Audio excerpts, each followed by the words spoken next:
Закончыліся сумесныя беларуска-расійскія вайсковыя вучэнні «Захад-2025». Вакол гэтых вучэнняў разгарэўся вялікі ажыятаж. Суседнія дзяржавы асцерагаліся, што вынікам гэтых вучэнняў можа стаць агрэсія Расіі і Беларусі супраць суседніх краін, ці магчымы нейкія правакацыі. Аднак усё прайшло ціха, спакойна, і маштаб вучэнняў нават быў меншы, чым папярэднія вучэнні. Цель учения заключается в том, чтобы отработать все необходимые элементы по безусловной защите суверенитета, территориальной целостности, защиты от любой агрессии союзного государства. У афіцыйным дыскурсе Расіі і Беларусі рабілася розная акцэнтацыя наконт ролі і значэння гэтых вучэнняў.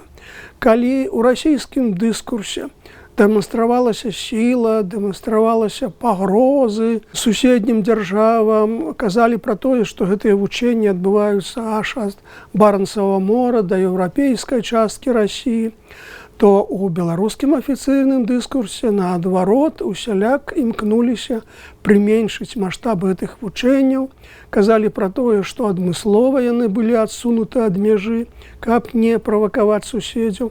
І ввогуле, як казаў міністр абароны Віктор Хрэнін, у вучэннях удзельнічала толькі 1000 расійскіх вайскоўцаў, і 6 тысяч беларускіх.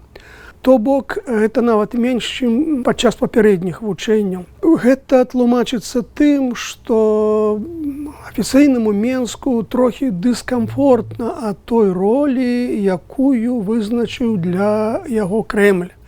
Ролю прыфрантавой дзяржавы, якая пужае суседзяў то ядзернай зброяй, то ракетным комплексам «Арэшнік». І таму беларускія ўлады ў пэўным сэнсе дэманстравалі некае умоўнае, канешне, міралюбства. Беларускія ўлады запрасілі на вучэнні прадстаўнікоў усіх краін НАТО. Аднак прыбылі на вучэнні толькі прадстаўнікі Турэччыны, Угоршчыны і, што вельмі паказальна, Злучаных Штатаў Амерыкі. 2 ваенных аташэ прысутнічалі на вучэннях, і іх нават асабіста павітаў міністр абароны Хрэнін. Самые лучшие места, так предоставили наблюдение, все, что интересует, все показано.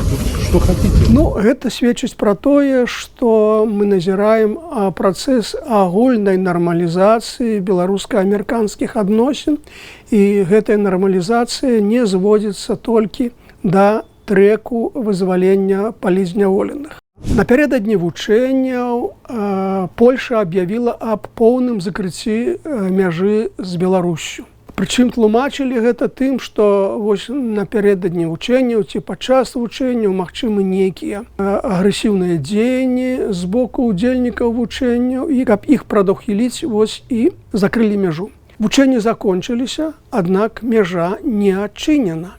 І польскае кіраўніцтва цвёрда заяўляе, што пакуль беларускі бок не здзейсніць нейкіх крокаў насустрач, якія дэманстравалі, скажам так, адсутнасць пагрозы, то мяжа будзе зачынена. І адным з такіх крокаў, які чакае Варшава, гэта спыненне мігранцкіх атак праз мяжу. Варшаву наведаў міністр замежных спраў Кітая, але пакуль вынікаў гэтых перамоваў няма. Магчыма, што будзе ажыццёўлены нейкі ціск з боку Пекіна на афіцыйны Менск. А ўвогуле, канешне, вялікія страты нясуць і польскі бок, і беларускі бок, эканамічныя страты, але ёсць і страты, скажам так, рэпутацыйныя, страты геапалітычныя, таму што Беларусь вельмі шмат ганарылася тым, што яна нейкі транзітны хаб для тавараў і кітайскіх, і не толькі. А вось цяпер высвятляецца, што здарылася з гэтым транзітам. Прадстаўнік міністэрства замежных спраў Беларусі прыгразіў Польшы тым, што калі праз 10 дзён не будзе адчынена мяжа, то Беларусь пачне канфіскаваць польскія грузавікі, якія апынуліся на беларускай тэрыторыі ў выніку закрыцця мяжы. Да так званага дня народнага адзінства Лукашенко памілаваў 25 вязняў. Як сказано в афіцыйным паведамленні Белта, сярод іх ёсць і людзі, якія ідуць па тых артыкулах, якія можна лічыць палітычнымі. То бок сярод іх ёсць і палітвязні. Але, што цікава, нічога не гаворыцца пра іх выгнанне з тэрыторыі Беларусі, як тое было з двумя папярэднімі партыямі вызваленых палізняволеных. Гэта цікавы кейс, можна яго тлумачыць тым, што там сярод вызваленых былі і палітычныя, і непалітычныя вязні, і як іх раздзяліць, гэта аказалася пэўнай праблемай. З выступу Александра Лукашэнкі на сустрэчы з ідэалагічным актывам ён прызнаў, што фактычна Мікола Статкевіч зноў затрыманы і зноў апынуўся за кратамі. Даже вот этого Статкевича. Человек уже на исходе. Он же уже скоро помрет, не дай бог в тюрьме. Зачем это надо? Он хочет быть лидером. Туда зашел, вроде на нейтральную куда полосу перешел к литовцам. Ребята спросили: ты в Беларусь хочешь? Ты ж в тюрьму? Пойду в тюрьму. Хорошо. Забрали его. Не бросишь же его, все-таки наш человек. Увогуле, праваабаронцы даводзяць, што з пачатку года было памілавана 170 палізняволеных, а зноў аб'яўлена палізняволенымі 283 чалавекі. То бок затрыманых больш, чым вызваленых, і гэта такі таксама важны паказнік, які сведчыць пра тое, што ні пра якую лібералізацыю агульную у Беларусі гаворка не ідзе.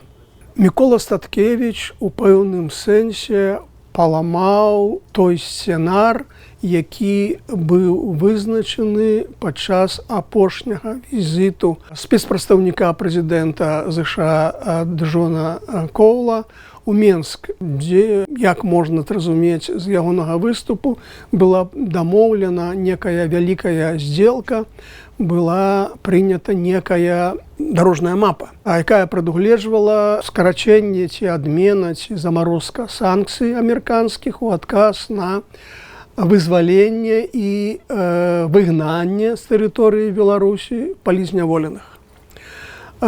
Кейс Статкевіча прадэманстраваў, што ёсць людзі, якія не хочуць з'язджаць і гатовыя нават зноў вярнуцца за краты, каб прадэманстраваць, што ў Беларусі недэмакратычны рэжым, што гвалтоўнае выгнанне палітвязняў за мяжу – гэта парушэнне ўсіх магчымых правоў чалавека, у тым ліку беларускага заканадаўства.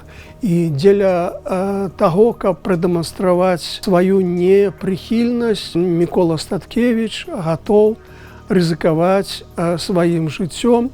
Гэта мужны ўчынак, гэта маральны ўчынак, і можна меркаваць, што ён будзе мець пэўныя палітычныя наступствы, якія пакуль сёння цяжка сказаць.